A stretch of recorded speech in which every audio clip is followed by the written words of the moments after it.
ಭಾರತ್ ಪರಿಕಲ್ಪನೆಯ ಅಡಿಯಲ್ಲಿ ಜನಜಾಗೃತಿ ಮೂಡಿಸುವ ನಿಟ್ಟಿನಲ್ಲಿ ಮಂಗಳೂರಿನ ಬೋಳೂರು ಅಮೃತ ವಿದ್ಯಾಲಯಂ ಶಾಲಾ ವಿದ್ಯಾರ್ಥಿಗಳಿಂದ ಬೀದಿ ನಾಟಕವನ್ನು ನಗರದ ಸೆಂಟ್ರಲ್ ಮಾರ್ಕೆಟ್ ಬಳಿ ನಡೆಸಲಾಯಿತು.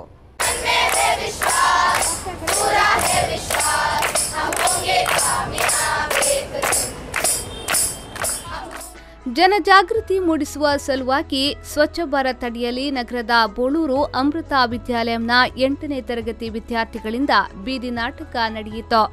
ನಗರದ ಸೆಂಟ್ರಲ್ ಮಾರ್ಕೆಟ್ ಬಳಿ ವಿದ್ಯಾರ್ಥಿಗಳು ಬೀದಿ ನಾಟಕ ನಡೆಸಿಕೊಟ್ರು.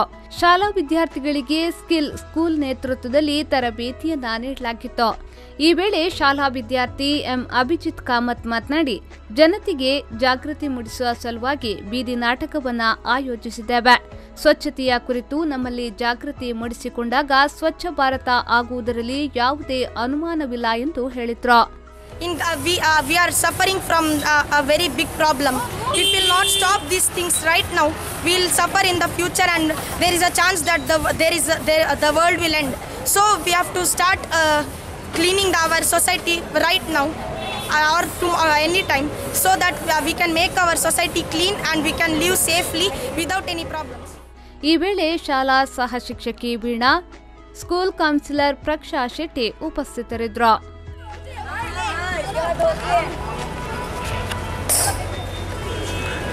अरे मैं कब से चुप बैठा हूँ, मगर अब चुप नहीं बैठा जाता. मैं भी बहुत बोलना चाहता हूँ, मैं भी चुप नहीं बैठ सकता. तुम लोग इधर से आते हो, उधर से जाते हो और यहाँ कचरा फैलाते हो. इधर कचरा, उधर कचरा, हर जगह कचरा. तुम्हें मैं नहीं दिखता क्या? तुम्हारे पास तो नागेश काबूरू, V4 News 24/7 मंगलूरू.